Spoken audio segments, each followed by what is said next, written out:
Hello बच्चों, नमस्कार, good morning. कैसे हैं सभी लोग? उम्मीद करता हूँ बहुत अच्छे होंगे, बेहतर होंगे। तो आज हम लोग एक नया चैप्टर शुरू करने जा रहे हैं, एलसीएम एचसीएफ। बच्चे, चैप्टर के बारे में अगर मैं बात करूं तो चैप्टर बहुत इंपॉर्टेंट है अपने खुद के पॉइंट ऑफ व्यू से भी। और बाकी और चैप्टर्स की अगर मैं बात करूं तो उन बाकी चैप्टर्स में इसका यूज बहुत होने वाला है। एलसीएम, जब हम टाइम एंड वर्क इसके बाद पढ़ेंगे तो उसमें एलसीएम लेते हैं हम संख्याओं का, तो वहां भी इसका यूज होगा। अब इससे पहले हमने एक बढ़िया काम कर दिया, हमने रूल्स ऑफ डिविजिबिलिटी पढ़ लिया। विभाज्यता के नियम चैप्टर पे हमारी बड़ी पकड़ हो गई। जब मैं आपको रूल्स ऑफ डिविजिबिलिटी पढ़ा रहा था तो मैंने एक बात बोली थी कि ये चैप्टर रूल्स ऑफ डिविजिबिलिटी ऐसा है जो लगभग हर चैप्टर में यूज होगा। और शायद मैंने आपको वहां एक बात और बोली थी कि एलसीएम एंड एचसीएफ चैप्टर तो कंप्लीटली बेस्ड होगा रूल्स ऑफ डिविजिबिलिटी पे। याद है ना? अब देखना, जब हम ये चैप्टर पढ़ेंगे तो बहुत सारे ऐसे क्वेश्चन आएंगे जिनमें आप डिटेल्स में ना जाके, मैं कहूँगा तो 4 से 5 मिनट तो लगनी ही लगनी है मिनिमम। लेकिन अगर आप रूल्स ऑफ डिविजिबिलिटी लगा देते हो तो शायद सवाल 30 सेकंड से भी कम में हो जाए। नहीं लगाओगे तो 4-5 मिनट तो लगेंगी उसमें। तो वो कैसे लगाएंगे, कैसे सर ये हम कर सकते हैं, वो सारा का सारा अब हम धीरे धीरे हम देखते हैं। ठीक है, तो आप सभी को वसंत पंचमी की हार्दिक शुभकामनाएं भाई। चलिए करते हैं शुरू। बहुत जीरो लेवल से डिटेल में ये चैप्टर पढ़ेंगे। बड़ा चैप्टर है, थोड़ा दिखने में नाम छोटा छोटा लगता है, लेकिन चैप्टर बड़ा है और इसमें बहुत सारी चीजें हैं करने को, छोटे छोटे टॉपिक्स। तो लगभग ये चैप्टर जो है हमारा 4 क्लास में एंड होगा। और तो 4 क्लास में काफ़ी कुछ आप सीख जाएँगे। उसके बाद जब आप टाइम एंड वर्क पे आएँगे तो बहुत सारी चीज़ें आपको आसान लगेंगी। चलिए टाइम हो चुका है, करते हैं शुरू। और एलसीएम एचसीएफ का बेसिक जाने से पहले आपको मैं थोड़ा-सा 2 बातों को पूछना चाहूँगा। एक तो फैक्टर क्या होता है? एक तो फैक्टर क्या होता है और एक आपका मल्टीपल क्या होता है? इन दोनों में डिफरेंस हम सीखेंगे। मल्टीपल बोले तो गुणज और फैक्टर बोले तो गुणनखंड। फैक्टर बोले तो गुणनखंड और मल्टीपल बोले तो गुणज। इन दोनों में डिफरेंस क्या होता है? जैसे ही आप इन दोनों का डिफरेंस सीखे, वैसे ही एलसीएम एचसीएफ का बेसिक आपका क्लियर हो जाएगा।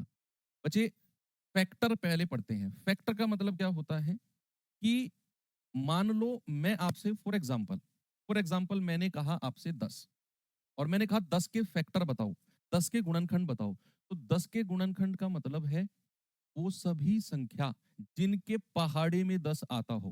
देखो, दो बातें हैं, दोनों बहुत अलग अलग हैं। एक तो वो सभी संख्या जो 10 के पहाड़े में आती हो, तो वो क्या होंगी? 10 एकम 10, 10 दूनी 20, 10 तिया 30, 10 चौक 40। ये तो वो सभी संख्या होंगी जो 10 के पहाड़े में आती हैं। लेकिन अगर मैं आपसे पूछूं वो सभी संख्या जिनके पहाड़े में 10 आता है, जिनके टेबल में 10 आता है, तो वो होंगे इसके फैक्टर। तो सबसे पहले तो 1, यानी कि हर किसी संख्या का फैक्टर 1 होता है। यानी कि एक के पहाड़े में सभी संख्याएं आती हैं। अगर आपसे बात होगी फैक्टर की तो 1 तो सभी का फैक्टर होगा ही होगा। एक के पहाड़े में सभी आता है। क्या 2 के पहाड़े में भी 10 आता है? 2 पंजे 10? हाँ जी सर। क्या और कोई संख्या है जिसके पहाड़े में 10 आता है?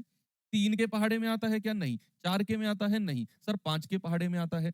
और कौन सी है सर? सर खुद अपने 10 के पहाड़े में भी आता है। खुद अपने 10 के पहाड़े में भी आता है। तो आप कहेंगे सर एक के पहाड़े में 10 आया, 2 पंजे 10, 5 दूनी 10, 10 एकम 10। तो 10 के कितने फैक्टर हो गए? 10 के फैक्टर कितने हो गए? सर 10 के हो गए 4 फैक्टर, 4 गुणनखंड, 4 फैक्टर। ऐसे ही सपोज मैं आपसे पूछने लगूं कि जरा मुझे बताना 8 के फैक्टर हैं। 8 के कितने फैक्टर हैं? 8 के। तो वो सभी संख्या जिनके पहाड़े में 8 आता है, जिनके पहाड़े में, तो वो 8 से कम ही होंगी संख्या। भाई क्या ऐसी कोई संख्या है जो 8 से बड़ी हो और उसके पहाड़े में 8 आता हो, उसके टेबल में 8 आता हो? नहीं है। वो संख्याएं जिनके टेबल में, जिनके पहाड़े में 8 आएगा, संख्या 8 से छोटी ही होंगी। तो एक तो 1, क्योंकि 1 तो सभी का फैक्टर होता है। 2 चौके 8, 3 के पहाड़े में नहीं आएगा। 4 दूनी 8 और खुद 8। 8 के भी कितने फैक्टर हो गए? 8 के भी 4 फैक्टर हो गए। 8 के भी कितने फैक्टर हो गए?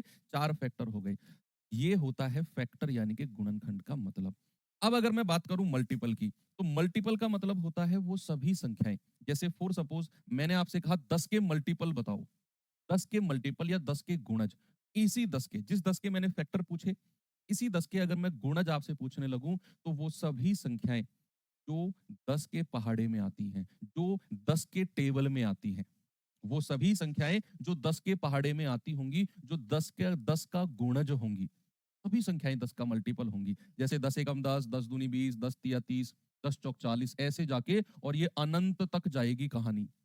अनंत तक कहानी जाएगी भैया, इनफाइनाइट तक जाएगी। 10 धाम 100 तक कहानी नहीं रुकती है। आप लोगों ने पहाड़ा 10 धाम 100 तक पढ़ा है बस। 10 धाम 100 के आगे भी जीवन है भैया। तो 10 के मल्टीपल, अगर 10 के गुणज की मैं बात करूंगा तो वो इनफाइनाइट होंगे, अनंत होंगे। सपोज अगर मैं आपसे कहने लगा 8 के गुणज बताओ, तो 8 एकम 8, 8 दूनी 16, 8 तिया 24, 8 चौक 32, और ये 8 धाम 80 तक कहानी नहीं रुकेगी। ये अनंत तक जाएगी कहानी, अनंत तक। तो अब यहां पर आपने इन दोनों में एक बेसिक डिफरेंस देखा कि जब मैं गुणज की बात करता हूं तो गुणज कितने हो सकते हैं? अनंत, इनफाइनाइट गुणज हो सकते हैं। जब मैं गुणनखंड की बात करता हूं, फैक्टर की बात करता हूं, तो फैक्टर होते हैं काउंटेबल, यानी कि लिमिटेड होते हैं। किसी भी संख्या के अगर आप फैक्टर की बात करोगे बच्चे, तो वो होंगे लिमिटेड, काउंटेबल, क्योंकि देख लो उन्हें आप काउंट कर सकते हो, वो अनंत नहीं होते हैं। लेकिन अगर आप गुणज की बात करोगे तो गुणज होंगे आपके इनफाइनाइट, अनंत तक जाएंगे गुणज। किसी भी संख्या का गुणज ले लो, वो अनंत तक जाएगा। मतलब समझ में आ गया what is the difference between factor and multiple. अब हम बात करते हैं हमारा जो चैप्टर है, that is LCM and HC. उससे पहले ये दोनों में पता होना बहुत जरूरी था बच्चे। सबसे पहले मैं बात करूंगा एलसीएम की। एलसीएम, इसकी फुल फॉर्म में ही इसकी डेफिनेशन है और इसकी डेफिनेशन में ही इसका कॉन्सेप्ट है। जैसे अगर मैं इसकी फुल फॉर्म की बात करूं तो L4 क्या होता है? लीस्ट। एल का मतलब क्या होता है? लीस्ट। सी का मतलब होता है कॉमन। सी का मतलब होता है कॉमन, और एम का मतलब होता है मल्टीपल। वही मल्टीपल जिसे अभी आप डिटेल में पढ़ के आए हो, वही मल्टीपल जिसे आप डिटेल में पढ़ के आए हो, यानी कि least common multiple, LCM। Okay, तो यहां पर लीस्ट का हिंदी में मतलब क्या हुआ? लीस्ट का हिंदी में मतलब हुआ सबसे छोटा, लघुत्तम। क्या बोलते हैं जिसको? लघुत्तम, सबसे छोटा। कॉमन का मतलब क्या हुआ? समान, समान। और मल्टीपल का मतलब क्या हुआ? गुणज। मल्टीपल का मतलब क्या हुआ? गुणज। यानी कि सबसे छोटा होना चाहिए, समान होना चाहिए, और गुणज होना चाहिए। फॉर एग्जाम्पल अगर मैं आपसे कहूं कि जरा मुझे बताना 8, 12, 6, 8, 12, 6, 8, 12 के एलसीएम बता दो मुझे। 6, 8, 12 का एलसीएम बता दो जल्दी से। वर्कशीट मैथ में जाती तो है, जाती तो है। आपने देखा ही नहीं, आपको आज तक पता ही नहीं, इतनी क्लासेस हो चुकी है मैथ से वर्कशीट जाती है, आपको पता ही नहीं है। क्या बात है, क्या कर रहे हो फिर तुम? पीडीएफ जो साइड में क्लास के में आती है उनको डाउनलोड करके देखते हो, स्क्रॉल करके नीचे वर्कशीट उसमें नीचे मिलती है आपको। जो हैंड रिटन नोट्स होते हैं, उन हैंड रिटन नोट्स को कभी डाउनलोड किया? डाउनलोड करके उसको थोड़ा स्क्रॉल करके देखा नीचे, एक वर्कशीट और सॉल्यूशन की भी पीडीएफ उसी में अटैच होती है। बताइए जरा, मैंने कहा 6, 12 और 8 का एलसीएम। भाई सबसे पहले हमें क्या करना है? पीछे से पढ़ना शुरू करेंगे। अभी मैं आपको ये नहीं बता रहा हूँ एलसीएम निकालना कैसे है, मैं ये बता रहा हूँ व्हाट इज एलसीएम। देखो, सबसे पहले सबसे पीछे वाले से शुरू करेंगे, गुणज। तो आप 6 के गुणज लिख दो। 6 एकम 6, 6 दूनी 12, 6 तिया 18, 6 चौक 24, 6 पंजे 30, 6 छिंग 36, 6 सत्ते 42, 6 8 48, और ये आगे इनफाइनाइट तक जाएगा। आप नहीं लिख सकते, आपने कुछ लिमिटेड इसके गुणज लिख दिए। 8 के गुणज बताना जरा। 8 एकम 8, 8 दूनी 16, 8 तिया 24, 8 चौक 32, 8 पंजे 40, 8 छिंग 48, 8 सत्ते 56, और ये कुछ लिखकर आपने डॉट डॉट डॉट कर दिया। 12 एकम 12, 12 दूनी 24, 12 तिया 36, 12 चौक 48, 12 पंजे 60, और ये आपने डॉट डॉट डॉट डॉट कर दिया, कुछ लिमिटेड। सबसे पहले आपने क्या किया? आपने गुणज लिखे। सेकंड नंबर पे आता है कॉमन। आप उन संख्याओं को मार्क करो जो कॉमन है। क्या है? जो कॉमन। भाई ये मत किया करो प्लीज, ये मुझे बड़ा डिस्टर्बेंस, बहुत इरिटेशन होती है जब मैं पढ़ा रहा हूँ, बच्चों कहते हैं ना सर फास्ट चलो, स्पीड से चलो। तो ये फास्ट और स्पीड से चलने वाले हैं, प्लीज आप रिकॉर्डेड क्लास देखा करो, आप लाइव में मत आया करो। रिकॉर्डेड को आप डबल स्पीड पे, 3 गुना स्पीड पे करके देख लिया करो। 2-3 क्लास एक साथ निपटा लिया करो आप, है ना। 2-3 क्लास आप थोड़ा पीछे हट जाओ, जब 3 क्लास अपलोड हो उसमें चलो, आप 3 क्लास एक दिन में खत्म कर लिया करो डबल स्पीड पे। ओके, बाकी आप और कुछ पढ़ लो उतने टाइम में, लाइव में मत आया करो। जो लाइव में बच्चा आता है प्लीज मुझे ये डिस्टर्ब मत किया करो, सर स्पीड से चलो। मुझे अपनी स्पीड से चलना आता है, मैं उससे अलावा नहीं चल सकता हूँ। आपके कहने से बस डिस्टर्बेंस होगी और कुछ नहीं होगा।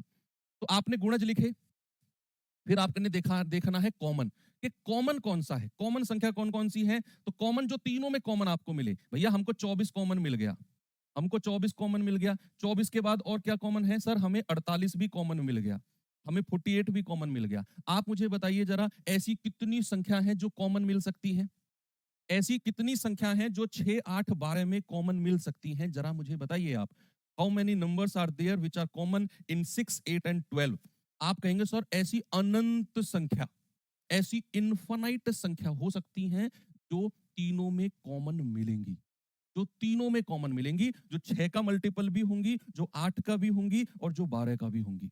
ऐसी इनफाइनाइट संख्या होंगी। लेकिन जैसे ही हमने तीसरा पढ़ा, सबसे छोटा, तो हमारा जवाब हमें मिल गया कि सर एलसीएम हमारा 24 होगा, 48 नहीं होगा। बहुत सारे बच्चों में ये डाउट होता है कि सर इनका एलसीएम 48 क्यों नहीं है? आगे भी कॉमन वाली संख्या मिलेंगी, वो क्यों इनका एलसीएम नहीं है? 24 ही क्यों एलसीएम है? क्योंकि हमें गुणज चाहिए, समान चाहिए और सबसे छोटा चाहिए। और सबसे छोटा समान क्या है? 24। इसीलिए 24 को ही हम एलसीएम बोलते हैं। ये होता है एलसीएम का मतलब। अब एलसीएम कैसे निकालें? एलसीएम कैसे निकालें? वो थोड़ा-सा आगे चलते हैं। How to find the LCM. जैसे अगर मैं आपसे कहूं यही संख्या 6, 8 और 12, आपने 10वीं क्लास तक बहुत अच्छे से सीखा है अपना वही बेसिक मेथड। वही बेसिक मेथड आपने सीखा है जो आता है आपको। इसी तरीके से एलसीएम निकालो। कोई आपको यहाँ फारसी उर्दू वाला नया तरीका नहीं सीखना है, ना ही मैं आपको सिखाने वाला हूँ। आपको मैं एक छोटा-सा तरीका और बताऊँगा जिसे आप टाइम एंड वर्क में यूज़ करोगे, जिसे आप समय कार्य में यूज़ करोगे, दैट्स इट। जब सवाल आएगा ना एलसीएम एचसीएफ में, तो आपको मैं इसको भी यूज़ नहीं करने दूँगा। मैं डिविजिबिलिटी रूल से ऐसे उड़ा देंगे हम सवाल हवा की तरह बिल्कुल। तो यहाँ पर आपने अपना वही पुराना तरीका जो 10वीं 12वीं में सीखा है, 8वीं 9वीं तक शायद, तो आप कहेंगे कि सर 2 से शुरू करो। 2 तिया 6, 2 चौको 8, 2 छिक्कू 12, फिर 2 से जाते हैं। 3 को ऐसे ही लिख दो क्योंकि 2 से नहीं कटा, 2 दूनी 4 और 2 तिया 6। फिर 2 से कटने वाली एक संख्या मिल गई। 3 को ऐसे ही लिख दो, 2 एकम 2 फिर 3। अब 3 से आ जाओ, 1, 1 और 1। जब लास्ट में 1, 1, 1 आ गया तो रुक जाओ और इन संख्याओं को मल्टीप्लाई कर दो। तो एलसीएम कितना हो गया? 2 गुणा 2 गुणा 2 गुणा 3। तो 2 दूनी 4, 4 दूनी 8, 8 तिया 24। वही 24 जो आप अभी थोड़ी देर पहले बिल्कुल बेसिक तरीके से निकाल के आए थे। अब मैं और थोड़ा-सा एडवांस चलता हूँ, और थोड़ा-सा एडवांस कि भैया अगर मैं इन्हीं संख्याओं का 6, 8 और 12 का एलसीएम आपसे पूछूँ तो 6, 8, 12 का अगर मैं एलसीएम आपसे पूछूं तो टाइम एंड वर्क में दरअसल जब हम समय कार्य पढ़ेंगे तो उसमें जो संख्या होती है ना वो बहुत बेसिक कॉमन सी संख्या होती है। तो उनका एलसीएम आप इस तरीके से भी निकाल सकते हो। अब क्या करना है? आपने सबसे बड़ी वाली संख्या को उठाना है। इनमें से सबसे बड़ी वाली संख्या को उठाओ और उसका पहाड़ा पढ़ना, उसका टेबल पढ़ना शुरू कर दो। उसका टेबल पढ़ना शुरू कर दो तो आप कहेंगे कि सर 12 एकम 12, तो ये 8 के पहाड़े में भी आना चाहिए, नहीं आया। तो 12 दूनी 24 पे आ जाओ। ये 8 के पहाड़े में भी आना चाहिए और 6 के पहाड़े में भी आना चाहिए। तो 8 तिया 24, 6 चौक 24। यही मेरा एलसीएम हो जाएगा।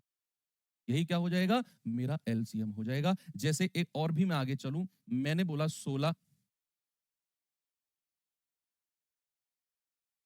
12, 16 और 24। 12, 16 और 24, जरा बताना मुझे 12, 16, 24 का एलसीएम क्या होगा? 12, 16 और 24 का एलसीएम। तो सबसे बड़ी वाली संख्या है 24।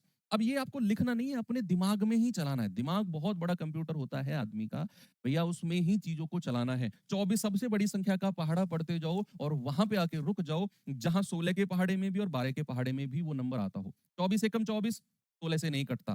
24 दूनी 48, 24 दूनी 48, 16 से कटता है। हाँ जी सर, 16 तिया 48 और 12 चौक 48। यही एलसीएम हो जाएगा। यही क्या हो जाएगा? यही मेरा एलसीएम हो जाएगा। जरा मुझे बताना 14, 21 और 35 का एलसीएम। 21 और 35 का एलसीएम बताना जरा मुझे। What is the LCM of 21 and 35? आपको वो संख्या बतानी है जो 35 के पहाड़े में भी आए और 21 के पहाड़े में भी आए। बड़ी वाली संख्या को उठा लो। 35 एकम 35, 21 के पहाड़े में नहीं आता। 35 दूनी 70, नहीं आता। 35 तिया 105 आता है सर। 35 तिया 105 और 21 पंजे 105, यही मेरा एलसीएम हो जाएगा 105। तो ये तो मतलब बिल्कुल बेसिक संख्याएं हैं जिनका एलसीएम टाइम एंड वर्क में ऐसे ही नंबर आपको मिलेंगे। तो वहां आपको ये वाला तरीका बहुत काम आएगा। बाकी एलसीएम एचसीएफ वाले चैप्टर में हो सकता है बड़ी संख्याएं आपको मिले, मैं कहूंगा आपको जरूरत ही नहीं पड़ने दूंगा मैं। हम ऐसे उड़ा देंगे बिल्कुल डिविजिबिलिटी रूल से। तो ये हो गया भैया एलसीएम का काम। अब एलसीएम के लिए मैं कुछ क्वेश्चंस आपको पहले करा देता हूं टाइप 1 के। एचसीएफ पढ़ेंगे, थोड़ा सा रुकिए। एचसीएफ भी पढ़ाऊंगा आपको मैं कि व्हाट इज एचसीएफ। तो टाइप 1 में अगर हम चलें तो टाइप 1 का पहला क्वेश्चन है ये रहा। डिविजिबिलिटी रूल आपको आना चाहिए बस। सवाल है उस सॉरी सबसे उपयुक्त विकल्प को चुने। 15, 30 और 24 का एलसीएम क्या होगा? 15, 30 और 24 का। सभी लोग कोशिश करिए, जो तरीका आपको आता है, जिस तरीके से आप कर सकते हैं उस तरीके से ट्राई करिए। जिस तरीके से आप ट्राई कर सकते हैं 15, 30 और 24। और फिर मैं आपको एक ऐसा गजब का तरीका बताऊंगा, अगले सवाल में आप ना चाहते हुए भी उस तरीके को अप्लाई करेंगे, ना चाहते हुए भी। भैया आप सबसे पहले जो मैंने बताया उनको लगा लो, 15, 30 और 24 सबसे बड़ी संख्या को उठा लो, उसी का पहाड़ा पढ़ना शुरू कर दो। तो 15, 30, 24 में सबसे बड़ी संख्या 30 है। 30 एकम 30, 15 के पहाड़े में आता है लेकिन 24 के में नहीं आता। 30 दूनी 60, 24 के पहाड़े में 60 नहीं आता। 30 तिया 90, 24 के पहाड़े में नहीं आता। 30 चौके 120। जैसे ही आप 30 चौके 120 गए तो आपको पता चला 24 पंजे 120 होता है और 15 अट्ठे 120 होता है। 120 एलसीएम हो गया। ये तो आपने कर लिया। अब मैं आपको जादू तरीका बताने वाला हूं, जरा सुनना गौर से। मुझे चाहिए 15, 30 और 24 का एलसीएम। बच्चे क्या मेरा जो एलसीएम 15, 30, 24 का होगा? एलसीएम का मतलब क्या हुआ? एलसीएम का मतलब हुआ मुझे वो संख्या चाहिए जो 15 से भी कटे, जो 30 से भी कटे और जो 24 से भी कटे, जो 15 से भी डिवाइड हो, 30 से भी डिवाइड हो, 24 से भी डिवाइड हो। वही संख्या चाहिए मुझे, 15, 30 और 24 से कटने वाली संख्या। अब अगर संख्या अब अगर संख्या आप सोचो कि अगर संख्या हमारी, और लीस्ट नंबर पे जाना है, सबसे छोटी संख्या से शुरुआत करनी है, क्योंकि एलसीएम का मतलब ही होता है लीस्ट। तो ऑप्शन से हम जाएंगे तो सबसे छोटी संख्या से शुरू करेंगे। तो क्या बचे, 15 के पहाड़े में 60 आता है, 15 चौकू 60। क्या 30 के पहाड़े में 60 आता है, 30 दूनी 60। क्या 24 से 60 कटता है, 24 दूनी 60, 24 तिया 60 नहीं। तो 60 को हटा दो, सबसे छोटी संख्या से ऑप्शन को चेक करना है। फिर आ जाओ 120 पे। क्या 15 से कटेगा, 15 अट्ठे 120, 3 चौके 12, 24 पंजे 120, तीनों से कट गया, यही एलसीएम है। तीनों से कट गया, यही एलसीएम है। आप कहोगे सर 240 भी तो कट रहा है तीनों से। सर इससे भी कट रहा है, 30 से भी कट रहा है, 24 से भी कट रहा है, तो फिर 240 क्यों नहीं होगा? बताएंगे आप मुझे? मैंने 120 को ही क्यों बोला, 240 को जवाब मैंने क्यों नहीं बोला? क्यों? क्योंकि भाई साहब यहां मैं आपको ऑलरेडी समझा चुका हूं ये चीज यहां पर, कि भैया होने को तो अनंत संख्या मिलेंगी, लेकिन हमें कौन सी चाहिए? हमें सबसे छोटे वाली चाहिए। हमें सबसे छोटे वाली संख्या चाहिए, लीस्ट नंबर चाहिए। इसीलिए हमारा जवाब 120 होगा। क्या होगा बच्चा? एलसीएम हो जाएगा 120। 120। चलिए सेकंड क्वेश्चन देता हूं आपको। इस सवाल पे आएंगे।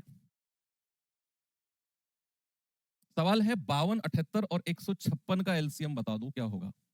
52, 78 और 156 का एलसीएम क्या होगा? सबसे छोटी संख्या को ही देखना है। तो वो संख्या जो 52 से भी कटे, वो संख्या जो 78 से भी कटे और वो संख्या जो 156 से भी कटे। तो आप ऑप्शन चेक करो, सबसे छोटी संख्या को उठाओ। 156 सबसे छोटी है, तो 156 से कट रहा है पूरा एक बार। आप देखो 78 दूनी 156 होता है, 78 दूनी 156। 52 से जाओगे तो 52 तिया 156 होता है, 52 से 3 बार कट गया ये। 5 तिया 15, 2 तिया 6। तो ये संख्या तीनों से कट गई, मतलब भैया आपका जवाब यही हो जाएगी। जब भी आप ऑप्शन चेक कर रहे हो और एलसीएम के केस में, तो लीस्ट यानी कि सबसे छोटे वाले ऑप्शन से शुरू करना है। बाकी आगे आगे चेक ही नहीं करना आपने। आगे अगर इन तीनों से कटने वाली संख्या भी होगी ना, तो भी वो जवाब नहीं होगी। क्यों? क्योंकि हमें लीस्ट वाली संख्या, हमें लघुत्तम संख्या मिल चुकी है। आपकी मर्जी है ना, आप इस तरीके से कर लो भैया, आपको कोई रोकने वाला नहीं है। जो 8वीं 10वीं में आप पढ़ते हुए आए हो, वो तरीका वो पढ़ लो, कर लो इस तरीके से। रफ कॉपी पेन आपके पास है, क्योंकि वहां 10वीं में या 9वीं 10वीं में हमसे वो लिखित रूप में मांगते थे, बताओ ये एलसीएम कैसे आया। यहाँ एग्जामिनर आपसे पूछेगा नहीं बताओ कैसे आया, आ गया जी, जैसे भी आया आ गया। कि हमने मल्टीपल चेक किया, ऑप्शन नंबर ए ही ऐसा है जो बिल्कुल करेक्ट है। अभी तो ये शुरुआत है, अभी तो आगे आगे देखना आप। अभी तो ऑप्शन चेक करना मैं सीधा चेक करवा रहा हूं। अभी तो आगे इसका भी मैं करूं शॉर्ट, इसका भी एडवांस वर्जन आने वाला है। इस तरीके का जो हम मल्टीपल चेक कर रहे हैं ना, इसका भी एडवांस वर्जन आने वाला है, अभी तो देखना तुम। सवाल है अगला, ये रहा। बताएंगे जरा मुझे इसका जवाब क्या होगा?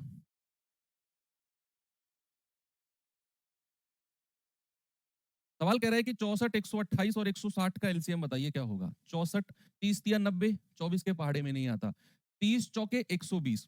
जैसे ही आप 30 चौके 120 गए, तो आपको पता चला 24 पंजे 120 होता है और 15 अट्ठे 120 होता है। 120 एलसीएम हो गया। ये तो आपने कर लिया। अब मैं आपको जादू तरीका बताने वाला हूं, जरा सुनना गौर से। मुझे चाहिए 15, 30 और 24 का एलसीएम। बच्चे क्या मेरा जो एलसीएम 15, 30, 24 का होगा? एलसीएम का मतलब क्या हुआ? एलसीएम का मतलब हुआ मुझे वो संख्या चाहिए जो 15 से भी कटे, जो 30 से भी कटे और जो 24 से भी कटे, जो 15 से भी डिवाइड हो, 30 से भी डिवाइड हो, 24 से भी डिवाइड हो। वही संख्या चाहिए मुझे, 15, 30 और 24 से कटने वाली संख्या। अब अगर संख्या अब अगर संख्या आप सोचो कि अगर संख्या हमारी, और लीस्ट नंबर पे जाना है, सबसे छोटी संख्या से शुरुआत करनी है, क्योंकि एलसीएम का मतलब ही होता है लीस्ट। तो ऑप्शन से हम जाएंगे तो सबसे छोटी संख्या से शुरू करेंगे। तो क्या बचे? 15 के पहाड़े में 60 आता है, 15 चौकू 60। क्या 30 के पहाड़े में 60 आता है, 30 दूनी 60? क्या 24 से 60 कटता है, 24 दूनी 60, 24 तिया 60? नहीं, तो 60 को हटा दो। सबसे छोटी संख्या से ऑप्शन को चेक करना है। फिर आ जाओ 120 पे। क्या 15 से कटेगा? 15 अट्ठे 120, 3 चौके 12, 24 पंजे 120, तीनों से कट गया, यही एलसीएम है। तीनों से कट गया, यही एलसीएम है। आप कहोगे सर 240 भी तो कट रहा है तीनों से, सर इससे भी कट रहा है, 30 से भी कट रहा है, 24 से भी कट रहा है, तो फिर 240 क्यों नहीं होगा? बताएंगे आप मुझे? मैंने 120 को ही क्यों बोला, 240 को जवाब मैंने क्यों नहीं बोला? क्यों? क्योंकि भाई साहब यहां मैं आपको ऑलरेडी समझा चुका हूं ये चीज यहां पर, कि भैया होने को तो अनंत संख्या मिलेंगी, लेकिन हमें कौन सी चाहिए? हमें सबसे छोटे वाली चाहिए। हमें सबसे छोटे वाली संख्या चाहिए, लीस्ट नंबर चाहिए। इसीलिए हमारा जवाब 120 होगा। क्या होगा बच्चा? एलसीएम हो जाएगा 120। 120। चलिए सेकंड क्वेश्चन देता हूं आपको। इस सवाल पे आएंगे। सवाल है 52, 78 और 156 का एलसीएम बता दो क्या होगा? 52, 78 और 156 का एलसीएम क्या होगा? सबसे छोटी संख्या को ही देखना है। तो वो संख्या जो 52 से भी कटे, वो संख्या जो 78 से भी कटे और वो संख्या जो 156 से भी कटे। तो आप ऑप्शन चेक करो, सबसे छोटी संख्या को उठाओ। 156 सबसे छोटी है, तो 156 से कट रहा है पूरा एक बार। आप देखो 78 दूनी 156 होता है, 78 दूनी 156। 52 से जाओगे तो 52 तिया 156 होता है, 52 से 3 बार कट गया ये। 5 तिया 15, 2 तिया 6। तो ये संख्या तीनों से कट गई, मतलब भैया आपका जवाब यही हो जाएगी। जब भी आप ऑप्शन चेक कर रहे हो एलसीएम के केस में, तो लीस्ट यानी कि सबसे छोटे वाले ऑप्शन से शुरू करना है। बाकी आगे आगे चेक ही नहीं करना आपने। आगे अगर इन तीनों से कटने वाली संख्या भी होगी ना, तो भी वो जवाब नहीं होगी। क्यों? क्योंकि हमें लीस्ट वाली संख्या, हमें लघुत्तम संख्या मिल चुकी है। आपकी मर्जी है ना, आप इस तरीके से कर लो भैया, आपको कोई रोकने वाला नहीं है। जो 8वीं 10वीं में आप पढ़ते हुए आए हो, वो तरीका वो पढ़ लो, कर लो इस तरीके से। रफ कॉपी पेन आपके पास है, क्योंकि वहां 10वीं में या 9वीं 10वीं में हमसे वो लिखित रूप में मांगते थे, बताओ ये एलसीएम कैसे आया। यहाँ एग्जामिनर आपसे पूछेगा नहीं बताओ कैसे आया, आ गया जी, जैसे भी आया आ गया।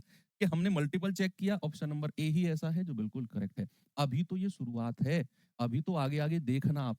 अभी तो ऑप्शन चेक करना मैं सीधा चेक करवा रहा हूं। अभी तो आगे इसका भी मैं कह रहा हूं शॉर्ट, इसका भी एडवांस वर्जन आने वाला है।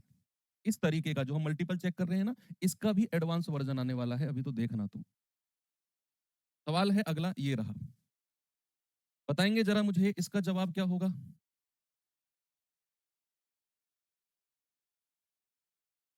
सवाल कह रहा है कि 64, 128 और 160 का एलसीएम बताइए क्या होगा? 64, 128 और 160 का एलसीएम।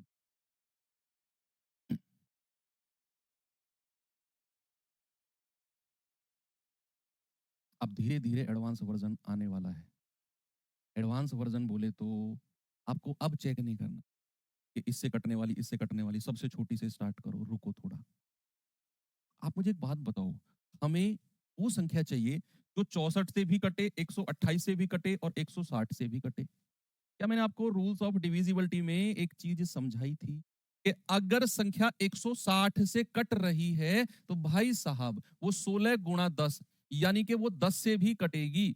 और जो संख्या 10 से कटती है उसका लास्ट का डिजिट जीरो होगा कि नहीं? आप ऐसे समझो कि हमें 160 से कटने वाली संख्या चाहिए, 160 के लास्ट में है जीरो, और जो संख्या 160 से कटेगी भाई साहब उसके लास्ट में जीरो 100% होगा। जिसके लास्ट में जीरो नहीं है हटाओ, वो आपका जवाब हो ही नहीं सकता। तो इसके लास्ट में जीरो नहीं है हटाओ, इसके लास्ट में जीरो नहीं है हटाओ। दो ऑप्शन तो ऐसे ही उड़ा दिए आपने बिना सोचे। आपने देखा लास्ट में जीरो है, तो जो संख्या 160 से कटेगी उसके लास्ट में जीरो। अब आपके पास बचे दो ऑप्शन, एक बचा है 320 और एक बचा है 640। जरा मुझे बताना, क्या 128 के पहाड़े में 320 आएगा कहीं? क्या 320 जो है क्या वो 128 से कटेगा?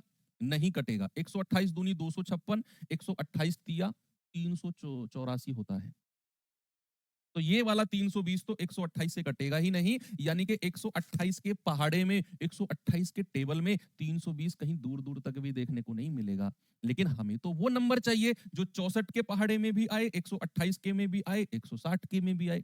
अब 2 ऑप्शन तो हमने हटा दिए क्योंकि लास्ट में 0 नहीं था। अब इन दोनों ऑप्शन के लिए मैंने 128 को चेक किया। 128 के पहाड़े में 320 आता ही नहीं। 3 ऑप्शन अगर गलत आपने ढूँढ लिए, चौथा अपने आप सही हो जाएगा। आपको कोई ज़रूरत नहीं है वो पुराना तरीका 64, 128 और 160 वाला लगाने की। कोई नीड नहीं है। आप चाहो तो अपनी रफ कॉपी में लगा के चेक कर लेना। ये तो इस तरीके से करना है। अभी तो शुरुआत है। अभी तो ये चैप्टर में बहुत धमाका होने वाला है। ये तो हो गया ना क्वेश्चन, सेम क्वेश्चन रिपीट हो गया। ये तो हो गया, इसका 640 था। ओके? अब मैं आपको एक सवाल कराने वाला हूँ बच्चे। ये देखना, ये बिल्कुल बेसिक कॉन्सेप्ट के ऊपर डिपेंड क्वेश्चन है, बिल्कुल बेसिक कॉन्सेप्ट। देखना ज़रा। देखेंगे इस क्वेश्चन का जवाब कौन बताता है। यदि एलसीएम ऑफ 1, 2, 3, 4 और डॉट डॉट डॉट 20 यानी कि 1 से लेकर 20 तक की संख्याओं में 1 से लेकर 20 तक की संख्याओं का एलसीएम है x। कह रहा है एलसीएम ऑफ 1 से लेकर 27 तक की संख्याओं का k गुणा x, यानी कि k टाइम्स है, इस वाले x का k गुना है। आपसे कह रहा है बताओ k का मान क्या होगा। What is the value of k? सोच समझ के मुझे जवाब बताना।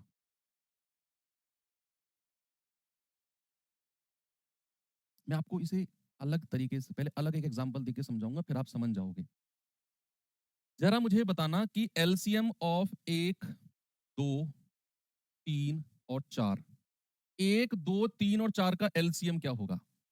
अलग से मैं आपको समझा रहा हूं, ये मैं हटा के अलग ही पेज पे समझते हैं। 1, 2, 3 और 4 का एलसीएम क्या होगा, तो आप कहेंगे सर 12 होगा, 12 होगा। या फिर बहुत बिल्कुल ही बेसिक से आपको मैं समझाता हूं। 1 और 2 का एलसीएम क्या होगा सर, 1 और 2 का एलसीएम होगा 2। 1 और 2 का एलसीएम क्या होगा, यहाँ एलसीएम मैं लिख रहा हूं 2 होगा। अगर मैं आपसे कहता हूं 1, 2 और 3 का एलसीएम क्या होगा, तो आप सुनना अभी। 1 से लेके 2 तक का एलसीएम कितना था, 2।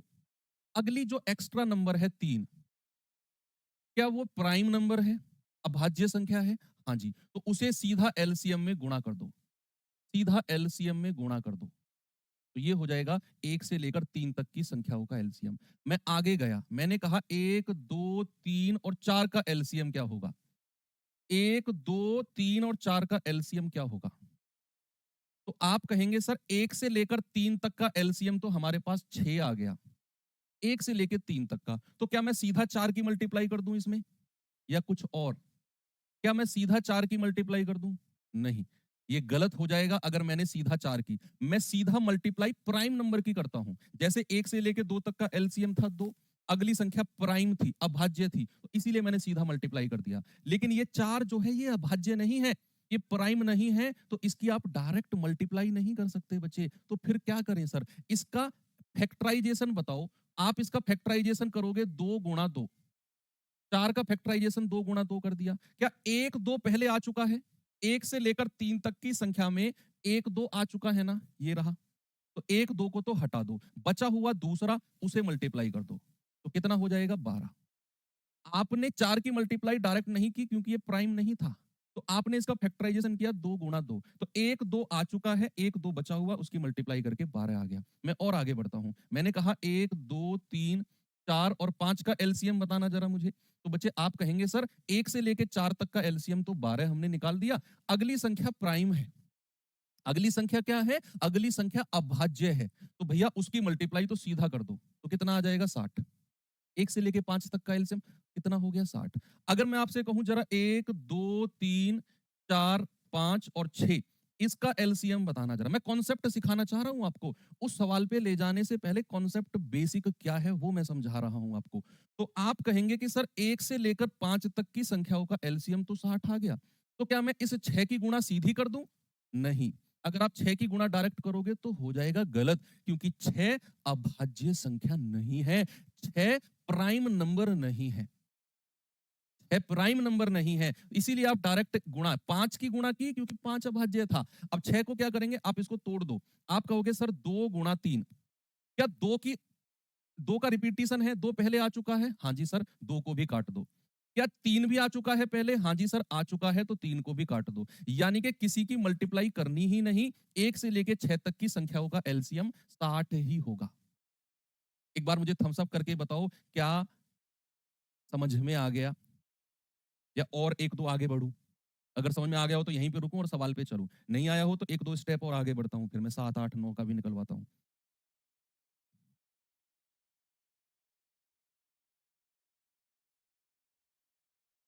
आगे चलता हूँ, चलो एक 1-2 स्टेप और आगे चलता हूँ, 1-2 स्टेप।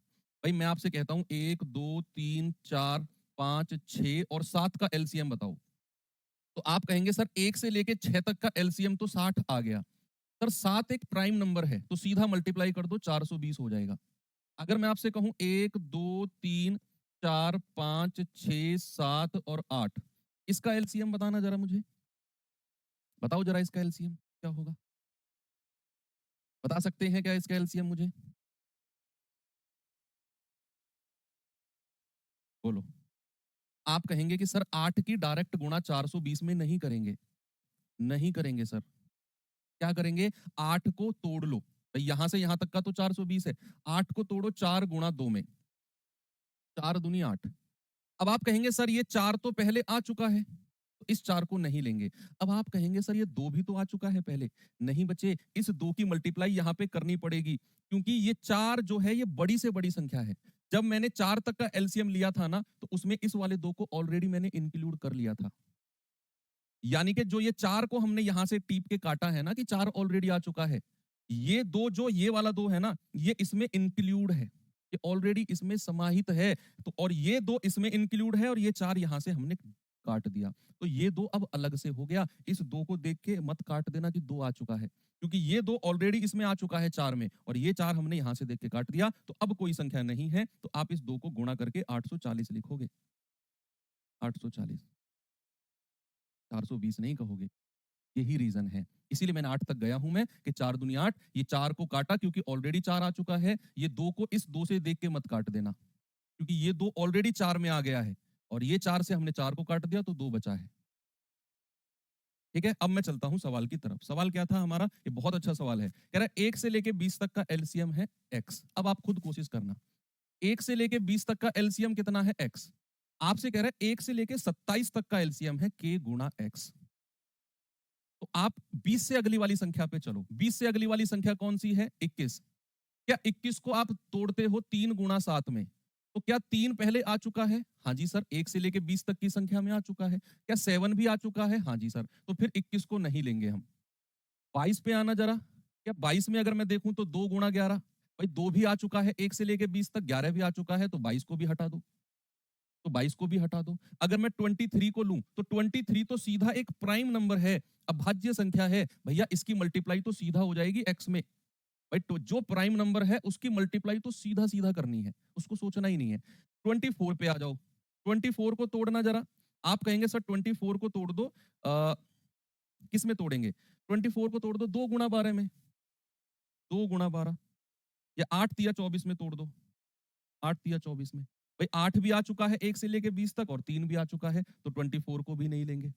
25 पे आना जरा। हाँ, इसमें आप देखेंगे थोड़ा। 25 में आना। तो जैसे आप 25 में आते हो, तो 25 का मतलब होता है 5 गुणा 5। एक 5 तो ऑलरेडी आ चुका है 1 से लेके 20 तक की संख्याओं में। एक 5 जैसे हमने यहाँ पे सीखा था। यहाँ पे आ जाओ। जैसे जब हम 4 देख रहे थे ना, 1 2 आ चुका है और इस वाले 2 की गुणा की थी हमने। ऐसे ही यहाँ पे, कि भैया 25 में एक 5 तो आ चुका है, एक 5 की और गुणा कर दो। एक 5 की और गुणा कर दो। फिर आओ 26 पे। तो 26 को अगर मैंने कहा कि भैया 2 गुणा 13, तो 2 भी आ चुका है और 13 भी आ चुका है, तो 26 को भी नहीं लेंगे। अब आ जाओ 27 पे। 27 को मैंने कहा 9 तिया 27। 9 तिया 27 यानी कि 9 भी आ चुका है, लेकिन 3 नहीं आया, तो 3 की गुणा और कर दो। तो आपका जवाब कितना आया? 23 पंजे 115 तिया 345 एक्स। तो एक्स का कितना गुना हो गया? 345 गुना। Option number B. तो ये 27 है ना, इसको 9 गुणा 3 में मैंने तोड़ा, और मैंने कहा 9 आ चुका है लेकिन 3 नहीं है। ये वही कॉन्सेप्ट है जो मैंने यहां पर आपको यूज कराया। ये वाला जो 8 वाला कॉन्सेप्ट था, कि 8 में 4 आ चुका है लेकिन 1 2 की एक्स्ट्रा मल्टीप्लाई की। सेम कॉन्सेप्ट को मैंने 27 में लगाया। 9 तिया 27।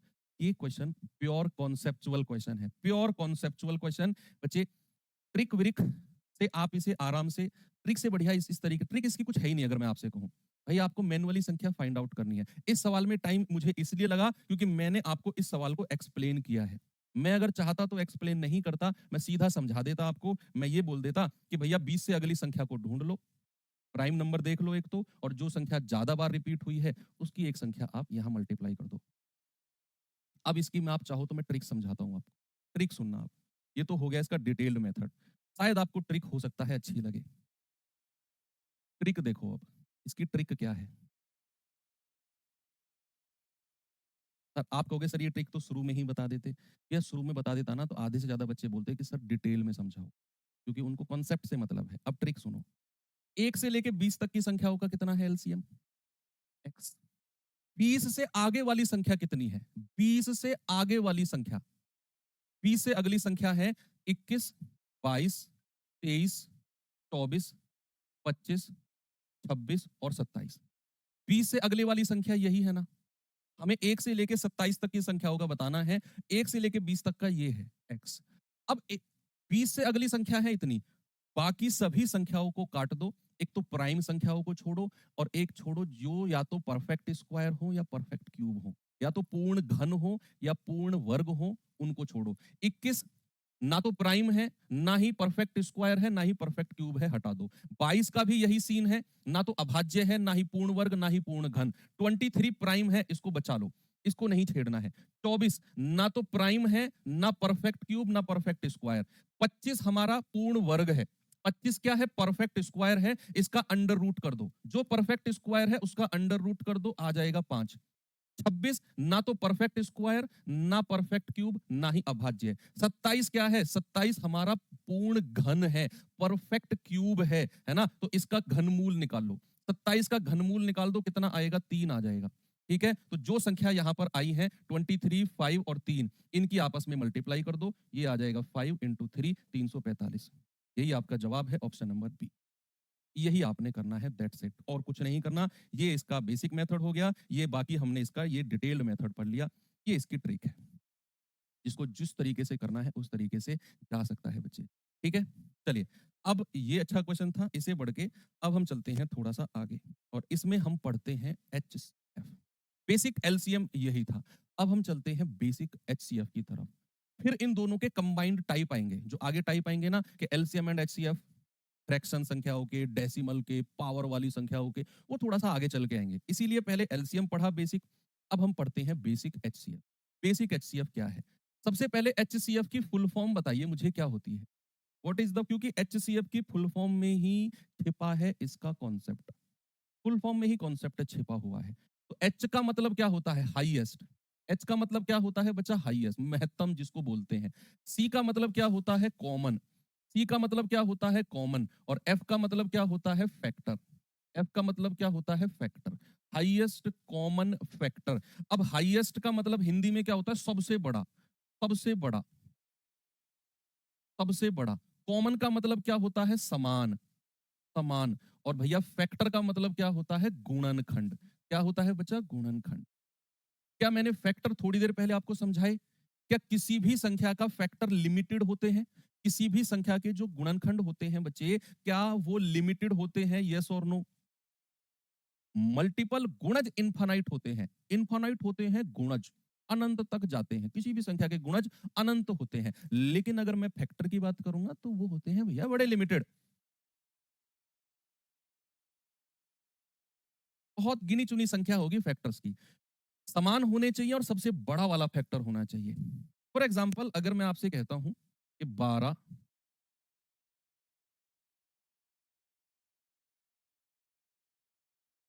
16 और 24, मैंने कहा 12, 16 और 24 का फैक्टर बताओ।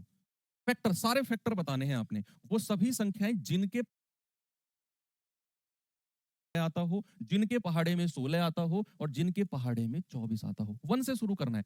वन तो सभी का फैक्टर होता है। एक के पहाड़े में आता है, दो के पहाड़े में 2 छिक्के 12, तीन के में भी आता है 3 चौके 12, चार के में भी आता है 4 तिया 12, पांच के में नहीं आता, 6 के में आता है, और खुद 12 के में आता है।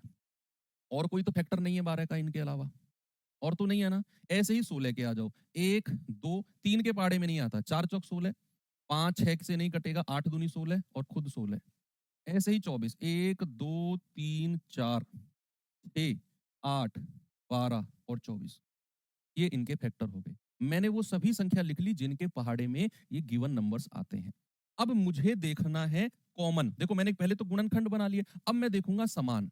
वो सभी संख्याएं जो कॉमन है, जो कॉमन है, तो एक तो 1 कॉमन हो गया जी, एक 2 कॉमन हो गया भाई, और कुछ कॉमन है, 3 कॉमन है क्या? नहीं, इसमें नहीं है 3। 4 कॉमन है क्या? हाँ जी सर 4 कॉमन है।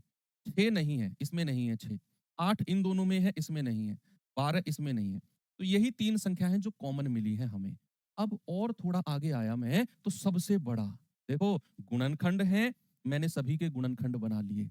समान होना चाहिए तो मुझे 3 संख्या समान मिल गई जो तीनों में है, और सबसे बड़ा होना चाहिए, तो सबसे बड़ा फैक्टर कौन सा है? 4, और यही मेरा जवाब हो जाएगा। आपका जवाब ना तो 2 होगा ना 1 होगा, क्योंकि मुझे सबसे बड़ा फैक्टर चाहिए। ये होती है इसकी बेसिक डेफिनेशन, और आपको यह जानकर बहुत खुशी होगी कि एचसीएफ निकालने की बहुत ट्रिक्स होती है। मैं बताऊंगा अभी आपको ट्रिक वगैरह एचसीएफ निकालने की।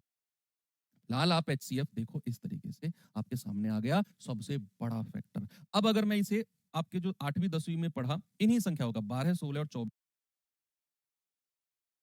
एचसीएफ में आपसे पूछूं कि 12, 16 और 24 का एचसीएफ क्या होगा, तो भैया हमें एलसीएम के केस में तो हम कुछ भी लिख देते थे, यहाँ पे 2 3 हम, लेकिन यहाँ पर वही संख्या लिखनी है जो 12 को भी काट सके, 16 को भी काट सके और 24 को भी काट सके। तीनों से कटने वाली है, यहाँ पर कॉमन होना चाहिए तीनों में। तो अगर मैं यहाँ 2 लिख रहा हूं ना, तो मैं ये पूरे होश और हवास में लिख रहा हूं कि 2 12 को भी काटेगा 6 बार, 2 16 को भी काटेगा 8 बार, और 2 24 को भी काटेगा 12 बार। क्या अब कोई ऐसी संख्या है जो फिर से इन तीनों को काट सकती? फिर से 2 लिखूंगा मैं, 2 तिया 6, 2 चौकू 8 और 2 छिक्के 12। क्या मेरे भाई अब कोई ऐसी संख्या है जिसे मैं यहां लिखूं और वो इन, कोई ऐसी संख्या है क्या मैं फिर से यहां लिखूं और तीनों को काटे? आपको सर 3 लिख लो भाई, 3 एकम 3 हो जाएगा। इस 4 का क्या करोगे? क्या 3 जो है इस 4 को डिवाइड करेगा? नहीं, हमें तो वो नंबर लिखना है जो तीनों को काटे। 1, अरे 1 तो सबका है, 1 से मतलब नहीं है। 1 1 को तो साइड में रखो, दो वो तो यूनिवर्सल है। वो तो किसी भी संख्या से गुणा हो जाए, कोई फर्क नहीं पड़ता है। 1 के अलावा, 1 के अलावा और कोई नंबर नहीं है जो तीनों को काटे। तो भैया फिर रुक जाओ यहीं पे, जो संख्या ऊपर मिली वही आपका एचसीएफ हो जाएगी, दैट इज 4। क्या हो जाएगी? वही आपका एचसीएफ हो जाएगी। क्लियर हुई? हाँ जी सर। अब थोड़ा-सा आगे मैं चलता हूँ। अब इनका मैं आपको एक दूसरा तरीका बताता हूँ एचसीएफ निकालने का। बहुत उसे हम क्वेश्चंस में अप्लाई करेंगे। उस तरीके को हम अप्लाई करेंगे। जैसे इसी एग्जांपल से मैं समझाता हूँ, 12, 16 और 24। ये मेरे पास संख्या है। आपको एचसीएफ निकालना है। आप 2 ऐसी संख्या देखो जो सबसे नज़दीक हो। जो संख्या सबसे नज़दीक हो, ऐसी 2 संख्या का डिफरेंस बता दो मुझे, अंतर। ऐसी 2 नंबर का डिफरेंस जो सबसे नज़दीक हो। आप कहेंगे सर इन दोनों का डिफरेंस 8 है, इन दोनों का तो 12